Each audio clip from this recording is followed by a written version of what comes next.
Colleen Hoover is the hottest author in America. She also may be the most controversial.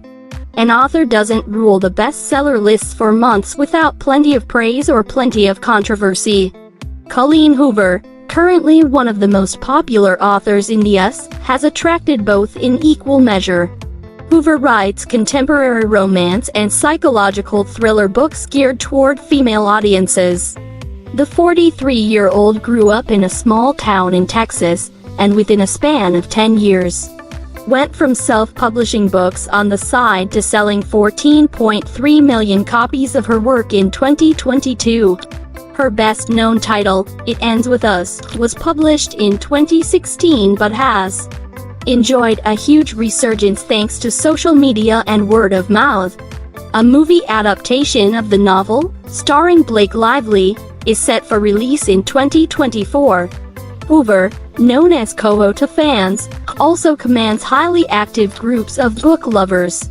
With more than 940,000 followers on her Facebook fan page and 1.4 million on TikTok, she is the second most followed author on Goodreads, after Stephen King, and her popularity shows no signs of waning.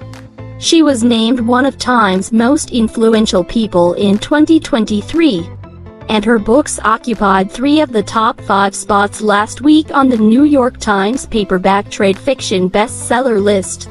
Hoover's fans use words like swoony and sweet to scorching when describing her book's appeal.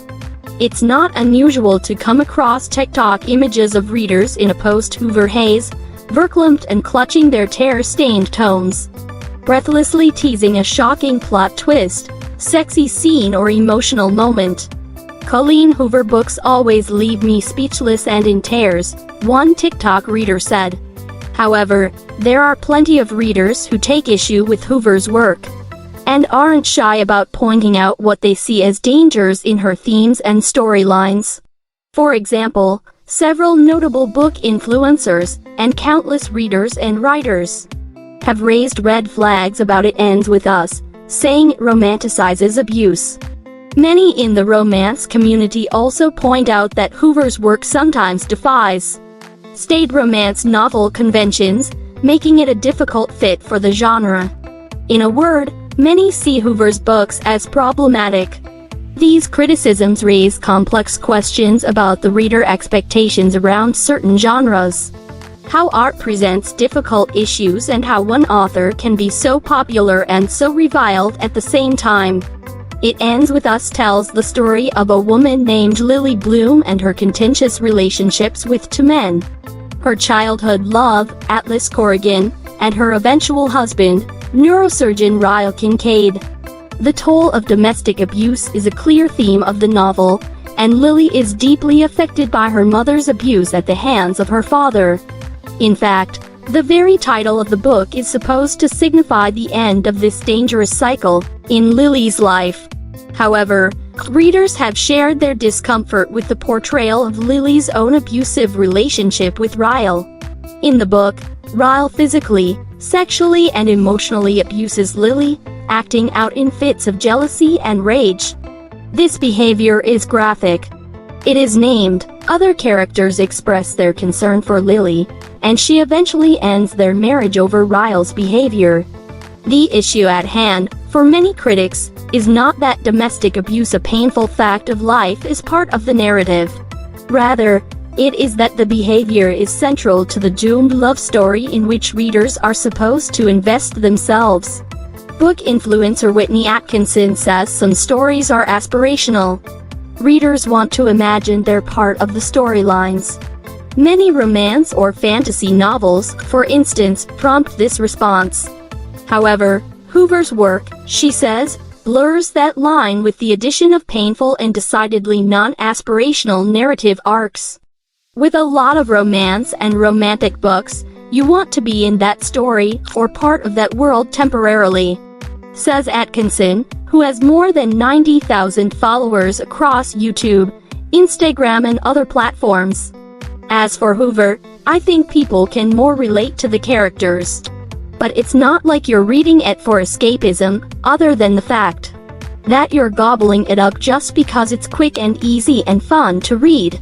Atkinson posted excerpts on social media from Hoover's novel November 9, in which the male love interest fantasizes about using physical force against the protagonist, and refuses to hand over her car keys so she can leave.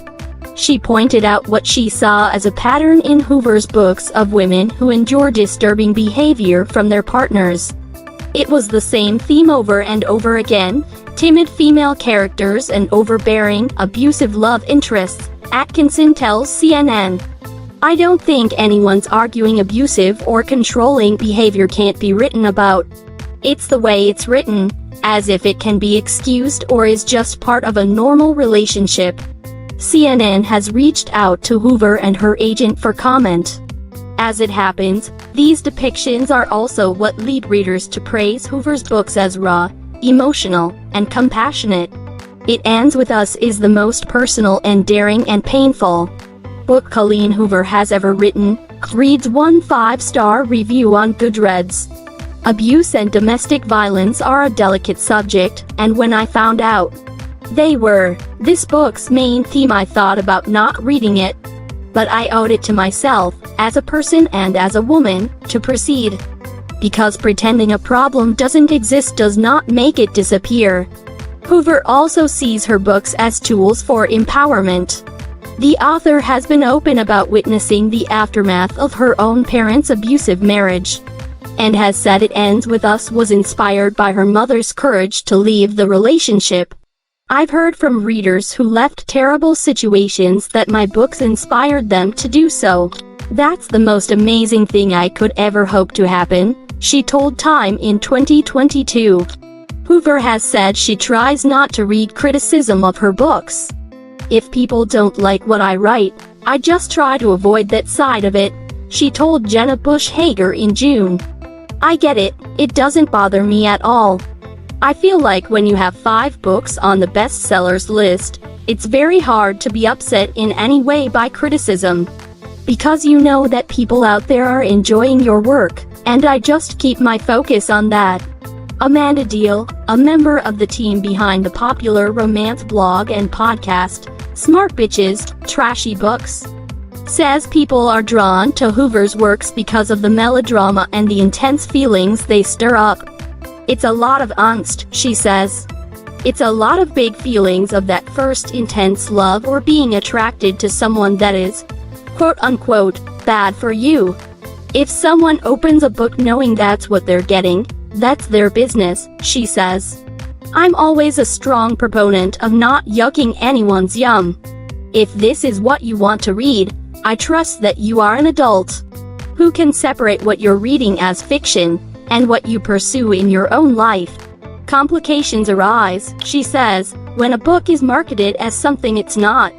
Her books spark debate about whether they fit in the romance genre. The debate about the portrayal of abuse in It Ends With Us and Hoover's work in general leads neatly into a different debate over whether the book, which is marketed as contemporary romance, falls within the very specific and very guarded confines of the genre. In the romance genre, a happily ever after, he or happy for now HN is a requirement. Romance lovers open books and, incidentally, keep the publishing industry humming with this expectation in mind. To writers, readers and editors, this is not a negotiable issue. The he or HN is vital to the romance genre as we know it, which makes Hoover's books hard to classify, says Jennifer Prokop, a professional book editor who specializes in romance.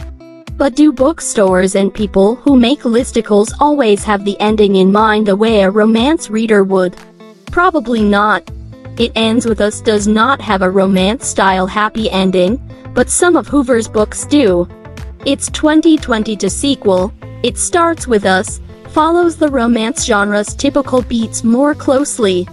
In a perfect world, books in the romance genre also strive to portray stories that are fulfilling, meaningful and empowering for readers, which set them at odds with a lot of readers' judgment of Hoover's work. Critics have found it difficult to consider her books romantic or empowering.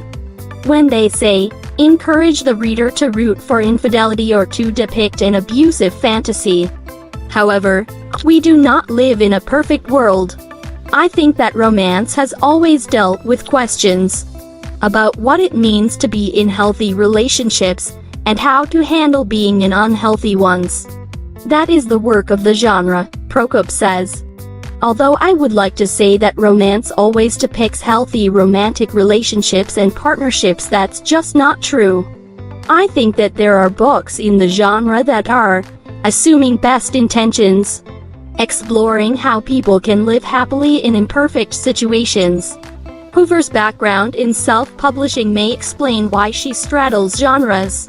Hoover's popularity illustrates a growing number of genre-bending titles that have taken off in the book-talk age. According to Hoover and her publishers, her novels fall into the new adult and young adult, contemporary romance categories, as well as psychological thriller. While novels like It Ends With Us carry an emotional weight and sense of feminine catharsis characteristic of the bygone, problematically named chick lit genre now generally called women's fiction, they also contain sexual content that aligns them with a growing TikTok-driven desire for spicy books. Even within the world of romance, the definitions and expectations of the genre are changing. Dark romance, a subgenre with a large social media fan base, might contain something as tame as gothic spookiness, or as graphic as any dirty mind could conjure. In this corner of the book world, there's less expectation of a typical happily ever after, and many titles could be classified as erotica. To make matters more confusing, traditional romances often contain some aspect of other genres. Fantasy, murder, mystery, or historical themes, for instance. Hoover's books contain several of these overlaps at the same time. One essayist last year called them the everything bagels of popular fiction. Deal points out that Hoover's success started with self-publishing, where things like genre and marketability are much more flexible. That may explain why her work is so hard to classify now that it's represented by bigger publishers. Trade publishing has a lot more marketing behind it, she says. And once it makes its way into bookstores, obviously the bookstores and booksellers have more of a responsibility to accurately categorize the books that they are shelving. Managing reader expectations gets even more complicated when larger trends in the publishing space obfuscate the actual content of the book. Hoover's books are cloaked in bright, fashionable colors, and her author website offers boutique-style merchandise with flowers and calligraphy and inside jokes from her books.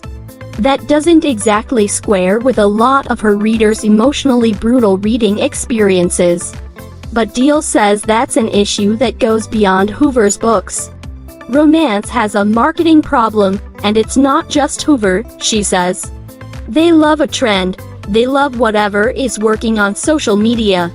It's more important that a cover, say, looks good in an Instagram flat lay, surrounded by cups of coffee and things to create an aspirational scene, than accurately depicting what people have come to expect.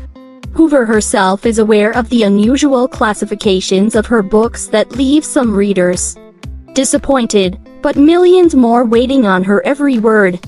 I don't like to be confined to one genre, Hoover's Goodreads profile reads. If you put me in a box, I'll claw my way out.